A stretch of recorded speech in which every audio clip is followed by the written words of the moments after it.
Hey, bonsoir tout le monde. Bonsoir.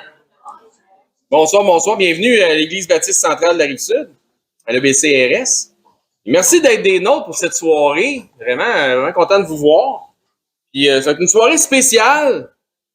On a l'habitude de célébrer cette soirée-là ici à l'EBCRS tous les ans. La plupart de vous savez qui je suis. Il y en a quelques visages là, que je connais pas, hein. Donc, parce qu'il y en a plusieurs ici qui sont membres de notre assemblée, mais on a des invités aussi. Donc, je me présente. Mon nom, c'est Éric. Donc, je suis pasteur ici depuis à peu près 5 ans à l'église ici. Donc, bienvenue parmi nous. Bienvenue. D'être bien content que tu sois là. Donc, merci à ceux qui nous visitent peut-être pour la première fois. Dans tous les cas, merci de venir célébrer avec nous notre soirée de Noël à nous autres ici à l'EBCRS.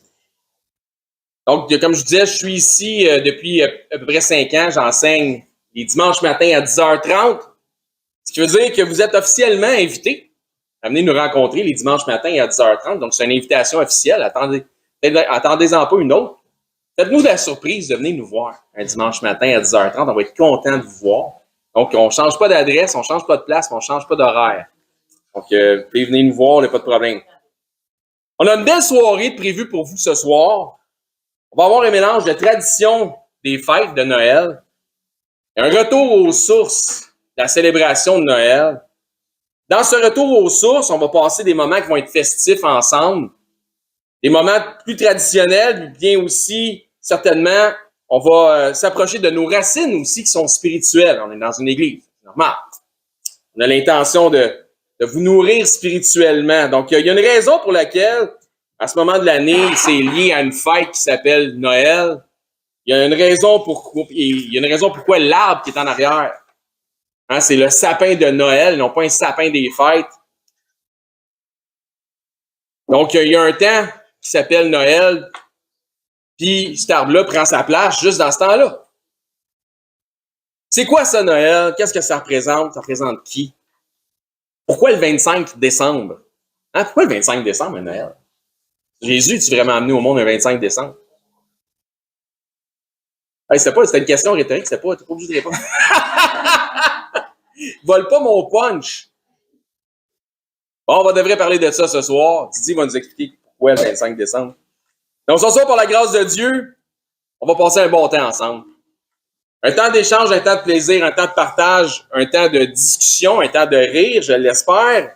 Nous allons aussi avoir des chants, des prières, des témoignages. On va aussi avoir de la nourriture. Mais comme je vous disais, il va y avoir 2 types de nourriture au menu. C'est-à-dire une nourriture physique. Donc, on va avoir un potluck. Donc, on va pouvoir partager de la nourriture, mais il va y avoir aussi de la nourriture pour l'âme. Donc, dans tous les cas, dans les 2 cas, j'espère que vous avez amené votre appétit avec vous, autant du côté spirituel que du côté physique.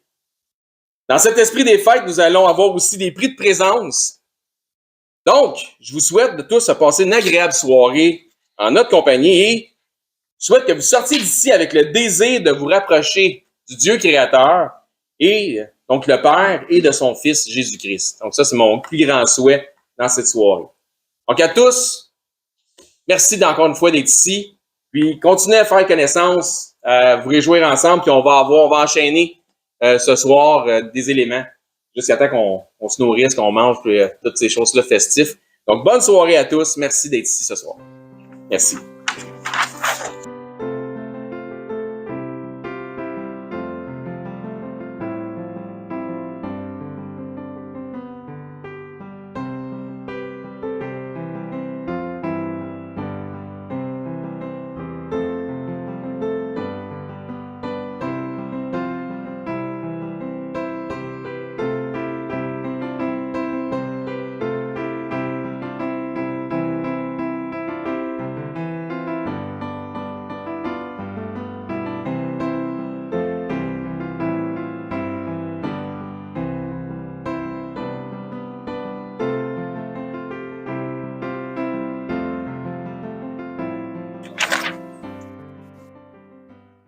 Donc, c'est sûr, merci, hein, puis tu sais, c'est sûr qu'on était à la bonne place pour parler de Jésus. Et on va prendre un passage aujourd'hui pour notre court message sur la thématique de Noël, donc de la nativité. vient de Luc au chapitre 1, de l'évangile de Saint-Luc au chapitre 1, versets 26 à 32. Donc, ça va comme suit. Donc, au 6e mois, l'ange Gabriel fut envoyé par Dieu dans une ville de Galilée appelée Nazareth, auprès d'une vierge fiancée à un homme de la maison de David, nommé Joseph. Le nom de la vierge était... Eh, vous êtes bon. L'ange entra chez elle et dit, « Je te salue, toi, à qui une grâce a été faite, le Seigneur est avec toi. » Troublée par cette parole, Marie se demandait que pouvait signifier une telle salutation. L'ange lui dit, « Ne crains point, Marie, car tu as trouvé grâce devant Dieu. Et voici, tu deviendras enceinte, et tu enfanteras un fils, et tu lui donneras le nom de... Jésus. Yes, Jésus. Il sera grand, il sera appelé Fils du Très-Haut, donc Fils de Dieu. Et le Seigneur, Dieu, lui donnera le trône de David, son père, parce qu'il y avait une prophétie qui disait qu'éventuellement, David aurait un descendant qui aurait un trône et qu'il aurait le trône pour l'éternité, à jamais. Donc, il n'y aurait pas d'autre roi qui viendrait après lui. Lui, ça serait éternel. Donc, quand on parle d'éternité, on parle nécessairement de Dieu dans la chair. Donc, c'est certain que Noël est une fête qui célèbre la naissance de celui qui est connu comme étant le Seigneur et Sauveur, Jésus-Christ. C'est bien que certain que si nous retournions dans 2024 ans en arrière, et que ce soit selon le calendrier hébreu ou un des calendriers romains. Hey, Jocelyn! Hey, content de te voir. Viens t'asseoir avec nous autres. C'est sûr que si on tournait en arrière, peu importe selon quel type de calendrier, on arriverait en 2024 ans en arrière. Il y a très peu de chances que si nous avions une machine à remonter dans le temps, que le 25 décembre, année numéro 1, nous retrouverions probablement un petit bébé dans une crèche. Autrement dit, qu'est-ce que je dis là? Ça veut dire que Jésus de Nazareth est véritablement un personnage, quelqu'un qui est venu en ce monde, mais sa véritable date de naissance ne coïncide probablement pas en rien avec le 25 décembre. La date est entrée dans l'histoire par la grande influence de Didier, de l'Église catholique romaine. Le catholicisme, c'est large, mais t'as les catholiques orthodoxes, t'as les catholiques romains, puis les catholiques romains, c'est eux autres qui ont eu le plus grand développement dans l'histoire. Mais si on parle du mot catholique, le mot catholique comme terme veut dire universel. Donc, tout le monde qui fait partie de l'Église fait partie de l'Église universelle. C'est un mot grec qu'on utilise dans la langue française, parfois qui veut dire universel. Donc, le catholicisme romain ou orthodoxe ont des dates précises pour célébrer les fêtes des saints, qui sont, selon leur dogme, canonisés. Dans le cas de Jésus, sa date pour le célébrer, lui, c'est le 25 décembre.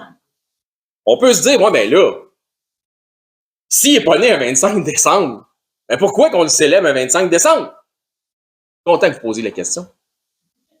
Parce que dès le départ, la date n'avait pas véritablement été choisie parce qu'on avait une conviction qu'il était né un 25 décembre, mais simplement pour lui donner une place précise de célébration parmi les 365 jours du calendrier. C'était pas mal ça au départ.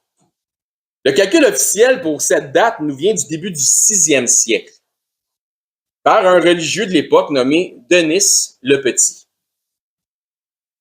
Il est réputé pour avoir fait les maths, donc il était mathématicien, pour avoir calculé ce qu'on appelle le Anno Domini. Anno Domini. Ce qui veut dire l'année de l'incarnation.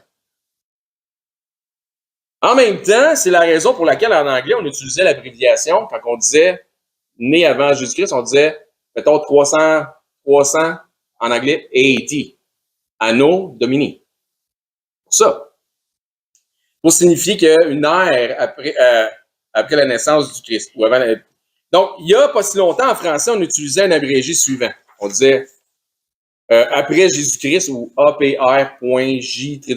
Là, si vous faites des recherches, c'est rendu ça a l'air. Pour les années positives, puis AV.J-C, donc avant Jésus-Christ, pour les années négatives.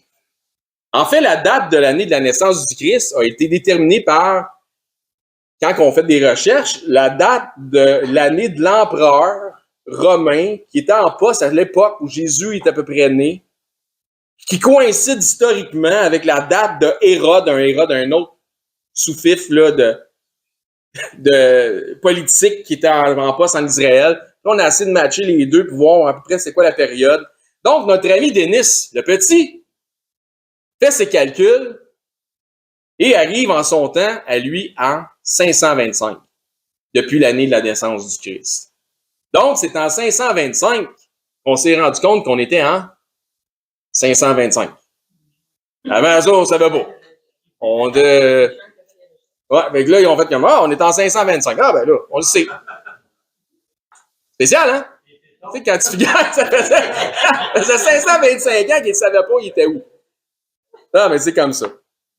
Donc, au début, pour une question de calendrier lunaire, la date est fixée au 25, mais pas au 25 décembre, au 25 mars. C'est pas tout à fait vrai, parce qu'avant, il avait mis le 25 décembre pour modifier une date de célébration d'un dieu mitraïen qui était très grandement adopté par les Romains, qui était le Sol Invictus, dans le soleil invaincu. Puis, c'était facile. Ceux qui adoraient le Sol Invictus ou qui pratiquaient la religion du soleil invaincu, c'était facile de les convertir à Jésus-Christ, plus facile, un peu, je ne vais pas faire trop, je ne vais pas trop aller dans l'histoire, mais la raison elle est suivante, c'est que tu as tellement de jeux d'images que tu peux donner au soleil ou les rayons du soleil avec Jésus qui est la lumière du monde, qui éclaire les hommes. Donc, c'était facile de rentrer dans leur bulle et leur parler de les évangéliser avec Christ. Donc, il y avait une fête de célébration avec le Sol Invictus qui était le 25 décembre. Donc, on a transformé ça un petit peu et éventuellement, c'était devenu le 25 mars, puis éventuellement, c'est redevenu le 25 décembre. Puis je vous explique tout ça. J'ai-tu mélangé quelqu'un? Non, vous êtes bon. Ben, ça a duré de même, c'est 25 mars pendant plusieurs années. C'est seulement en 753 qu'un des évêques de Rome, appelé un pape, qui a déplacé la date de naissance pour le 25 décembre pour que ça coïncide volontairement avec 7 jours jusqu'au 1er janvier. Pourquoi? Parce que le 1er janvier, ça faisait déjà 600 ans qu'on célébrait le Nouvel An, le 1er janvier.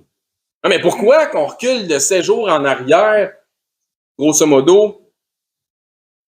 Donc, tout ça coïncide, mais il y a un mais. Donc, lisons ensemble maintenant, je vais vous faire la lecture, en fait, d'un passage de l'Évangile de Saint-Luc, toujours, mais dans le chapitre 2 maintenant, à partir du verset 1. Ça dit, en ce temps-là, parut un édit de César Auguste. Qui ça? César Auguste. Ordonnant un recensement de toute la terre. Là, quand tu dis ça, toute la terre ou tout le monde, dans ce temps-là, c'est le monde connu de l'époque. Donc, l'Empire romain possédait le monde, grosso modo, tous les chemins menaient à Rome, parce que tous les chemins menaient ailleurs que Rome, où Rome avait possession ou avait autorité. Donc, ce premier recensement a eu lieu pendant que Quirinius était gouverneur en Syrie. Donc, on a un autre nom qui est là, qui est Quirinius. Tous allaient se faire inscrire, chacun dans sa ville. Joseph aussi montait de la Galilée, de la ville de Nazareth. Donc, il part de Nazareth, Joseph, avec sa femme qui est enceinte, ou sa fiancée qui est enceinte, puis il s'en va tranquillement dans la Judée, puis il s'en va dans la ville de David, le roi David, qui est d'où David devient, c'est Bethléem. Il s'en va à Bethléem. Parce qu'il était de la maison de David. Donc, il faut qu'il aille, vu que lui, il vit à Nazareth, mais comme il est de la maison de David, il faut qu'il aille pour le recensement dans la ville de David. Vous suivez? Parfait. Là, elle est enceinte. Donc, ça continue. Verset 5. Afin de se faire inscrire avec Marie, sa fiancée, qui était enceinte. Verset 6. Pendant qu'ils étaient là, le temps où Marie devait accoucher arriva. Donc, on observe ici deux noms que je vous ai nommés, César Auguste puis Quirinius, qui est de Syrie. Le problème au grand malheur de notre ami Denis, le petit, c'est que les récits historiques nous positionnent aujourd'hui, on a plus d'informations que peut-être Denis en avait, mais les récits historiques nous positionnent les deux hommes plutôt comme 4 ans avant le calcul de Denis. Historiquement, lié à la naissance du Christ, nous serions plutôt en 2028, bientôt en 2029. Ça change votre vie, hein? Ça change rien. Encore une fois, on peut se demander, ben, si le jour 1 de la naissance du Christ, c'est le jour 1, pourquoi on ne célèbre pas sa naissance le 1er janvier? Souvenez, je vous ai dit tantôt que la date de naissance avait été déplacée du 25 mars au 25 décembre pour coïncider avec plus ou moins 7 jours avec la célébration du Nouvel An. Okay? Bon, pourquoi? La raison est traditionnellement liée avec la circoncision de l'enfant Jésus, qui, selon les traditions abrahamiques et la loi mosaïque, le faisait réellement entrer dans le peuple des Juifs ou accepté par le peuple juif. Autrement dit, il serait né le 25 décembre, mais il aurait été accepté par son peuple le 1er janvier. Donc, ça commence là. Vous suivez? Il y avait même une fête catholique, juste qui était célébrée jusqu'en 1970, qui s'appelait la fête du Saint Prépuce. Il y en a-tu, hein? On va se coucher bien plus intelligent ce soir, hein? En définitif, lorsque ancestralement nous avons déterminé la date de naissance de Christ, cette date était plus ou moins sans importance. C'était pas ça qui était important de dire, es-tu né le 25, es-tu le 1er, ok, on commence. C'était pas le but du calcul. Ou sinon, c'était très d'un intérêt très relatif. La réalité est que les instances religieuses de l'époque cherchaient à déterminer le jour 1 pour arriver à déterminer une date plus précise pour la célébration de la Pâque, qui commémore la date ou le moment de la résurrection du Christ. C'était ça qui les importait. C'est ça qu'ils cherchaient. Ainsi donc, la fête de la naissance du Christ est pendant des années très secondaire par rapport à la célébration de la Pâque.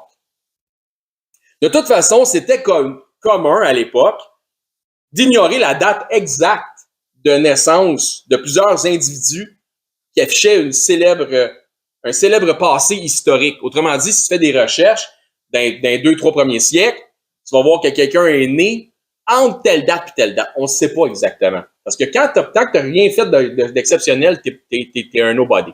On s'en fout quand est-ce que tu es né. Ce qu'on veut savoir, c'est que tu as fait des exploits. Puis là, on va savoir quand est-ce que tu es mort. Tu sais? C'est comme ça. On connaissait historiquement les dates approximatives de leurs accomplissements de ces gens-là et ou de leur mort, parce qu'ils avaient accompli quelque chose, mais quelqu'un qui n'a rien fait, on ne sait pas quand est-ce qu'il a vécu, on ne sait pas quand est-ce qu'il est mort, on ne sait pas c'est qui. Mais il n'y avait pas d'intérêt à connaître leur passé avant que leurs exploits arrivent. Autrement dit, venir au monde n'était pas un exploit en soi.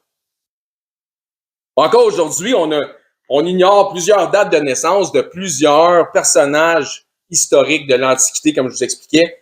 Ceci étant dit, c'est bien le fun que vous soyez ici ce soir, aujourd'hui, et que vous vous rendez compte que vous allez sortir d'ici plus instruits, pour certains. Vous saviez tout ça, vous autres, que 25 mars, puis on est 4 ans décalés. Ben, donc vous allez vous sortir d'ici plus instruits ce soir, puis quand vous êtes rentrés. Mais nos jours, il n'y a aucun débat historique sur le fait qu'un type qu'on peut associer au nom de Jésus-Christ, un personnage qu'on peut associer au nom de Jésus-Christ, a été un personnage marquant de la Judée il y a plus ou moins 2000 ans. Ça, il n'y a personne qui s'argumente avec ça, c'est un fait historique. Ceux qui s'argumentent avec ça, c'est des ignorants historiques. C'est comme ça. Parce que tous les historiens, dignes de ce nom, dignes du statut d'historien, dignes de leur diplôme, même s'ils se déclarent eux-mêmes athées, non-croyants, qui ne veulent rien savoir de ça, même ceux-là, confirment les faits historiques. Donc, c'est établi selon des faits. Hein, il y a des recherches, il y a des faits, il y a des corrélations, toutes ces choses-là qui prouvent, qui amènent à certaines réalités. Donc, ils confirment le fait qu'il y a un homme qui s'est appelé Jésus, il y a plus ou moins 2000 ans, qui a été vraiment mort sous Pilate en Judée. Même à un moment donné, on doutait du fait que Pilate avait vraiment été en Judée. On a découvert encore une fois des faits historiques qui prouvent que Pilate a vraiment été en Judée. Donc, il n'y a aucun des historiens qui s'argumente sur le fait que Jésus a vraiment existé. La question n'est pas à savoir s'il est véritablement venu. Nous avons déjà la réponse historique à ça. La question est davantage, elle met l'emphase sur le fait, un peu comme nos ancêtres concernant l'importance de la Pâque.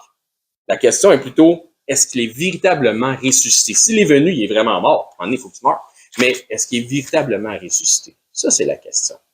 Car si tel est le cas, s'il est vraiment ressuscité, c'est unique en soi.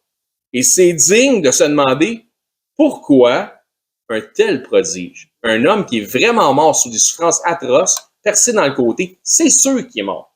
Mais qu'après 3 jours et 3 nuits dans un tombeau froid et sombre, pourquoi cet homme-là est revenu à la vie? Pourquoi la nature? Pourquoi l'univers? Pourquoi Dieu a permis un tel prodige?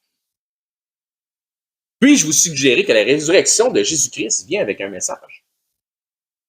Et le message est le suivant. Peu importe t'es qui, peu importe qui tu es, j'ai pris ta place. Je suis mort pour toi. Ma résurrection prouve que j'ai eu la victoire contre le pouvoir de la mort. Parce que j'ai été traité comme un coupable à ta place, j'ai le pouvoir de prendre tous tes péchés et de te délivrer de toutes tes culpabilités. Tu peux passer de coupable à innocenté aux yeux de mon Père. Parce que j'ai vaincu la mort, j'ai aussi le pouvoir de te donner la vie, mais la vie éternelle. Laisse-moi être ton avocat devant mon Père. Je vais plaider ta cause et sache que je ne perds aucune de mes causes. Et ça, c'est le message de l'Évangile. S'il est véritablement ressuscité, ça vient qu'un message. Le message est le suivant. C'est ce que je viens de vous annoncer. Si vous n'avez jamais fait de Jésus-Christ le Seigneur de votre vie et le Sauveur de votre âme, sachez que c'est possible de partir d'ici en étant une nouvelle personne, une nouvelle créature. C'est possible d'obtenir le pardon. C'est possible d'obtenir la liberté. C'est possible d'obtenir la paix. C'est possible d'obtenir la joie. C'est possible parce que à Dieu, rien n'est impossible. Si vous n'avez pas eu ça encore, mais que vous le voulez, ça, mais ça tombe bien parce que ça ne coûte rien, c'est gratuit.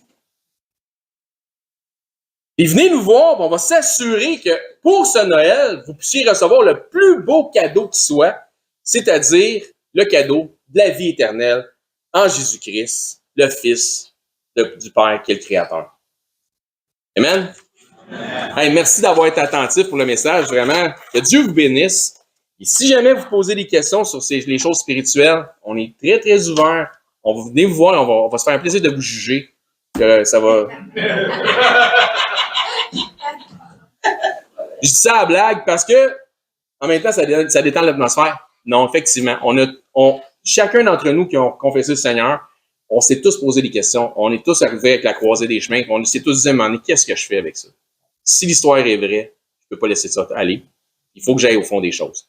Et vous pouvez partir d'ici étant renouvelé, puis d'être une nouvelle créature, puis être certain que vous allez aller au ciel à la fin de vos jours.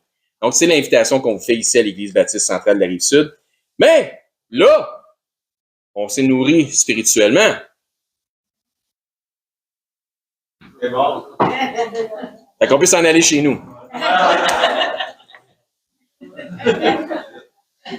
Demandez à Sylvain d'avoir un mot de prière pour que le Seigneur bénisse la nourriture, s'il vous plaît. Dieu, on te demande de ce bon repas ce soir.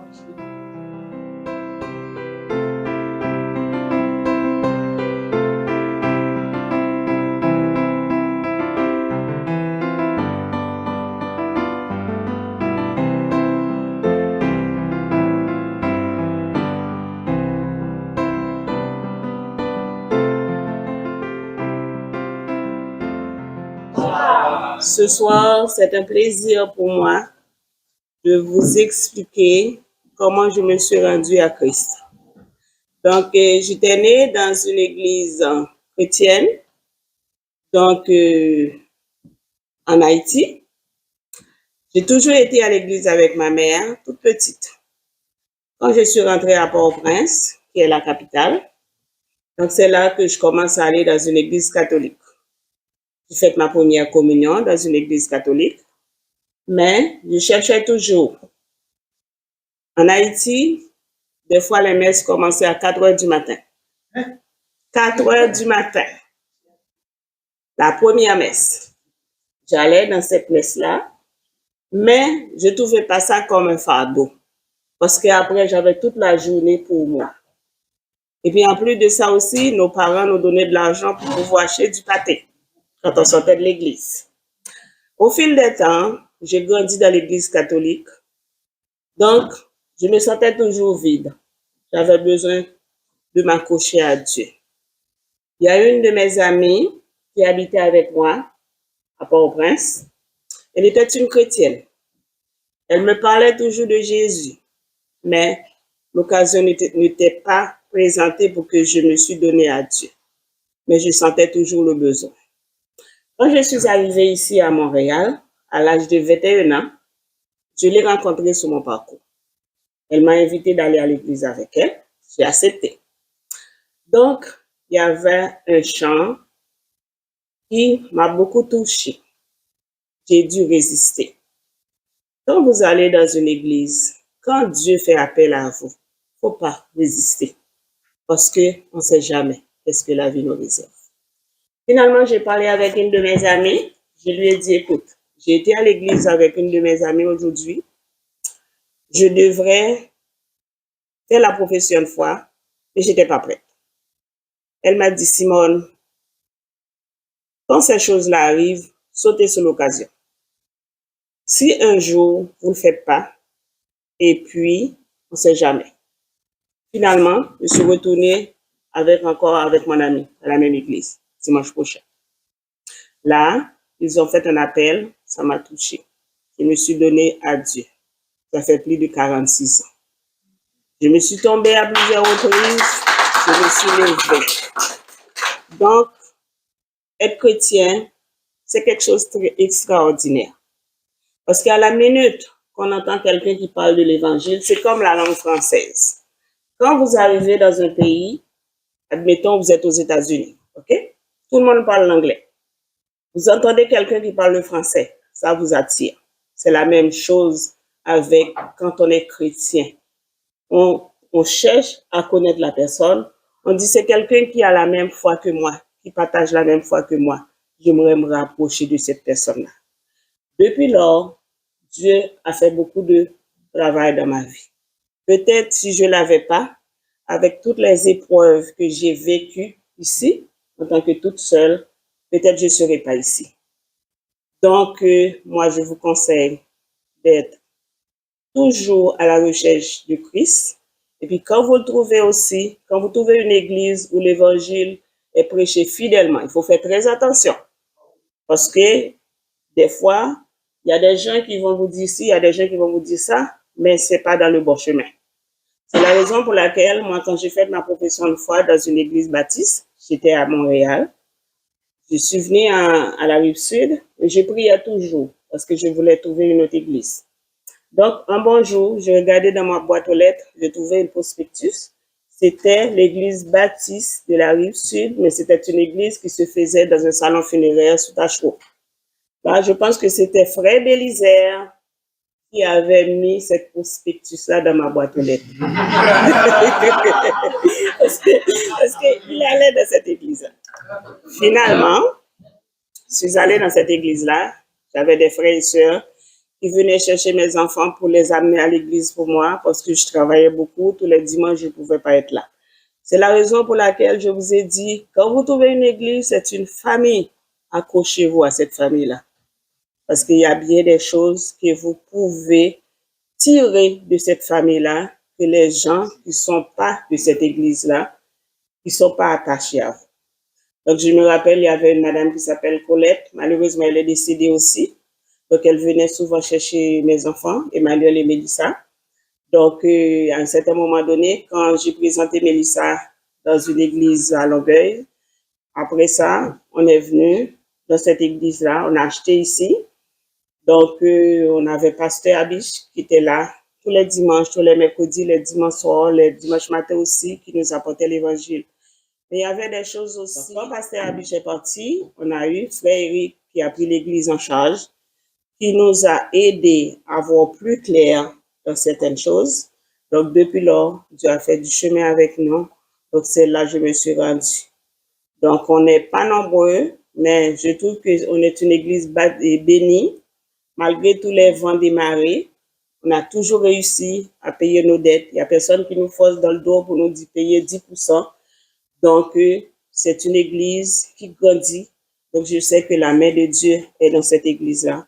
moi, je vous encourage de toujours tenir debout avec vos frères et sœurs. C'est là votre place. C'est pas pour rien si Dieu vous a mis ici. Il y a une raison à toute chose. Merci d'avoir écouté mon témoignage. Donc, c'est une grâce pour nous tous. Merci beaucoup.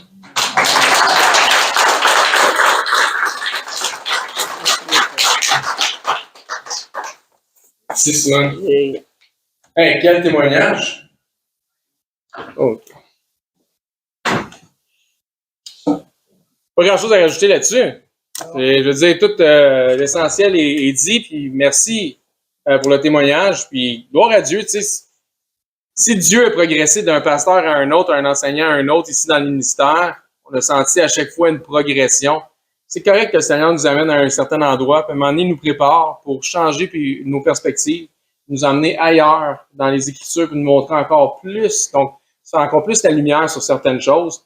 Gloire à Dieu si j'étais un outil dans les mains du Seigneur, juste pour rendre le service à mes frères et sœurs dans le Seigneur, parce que c'est ce que je suis. Au final, je suis un serviteur.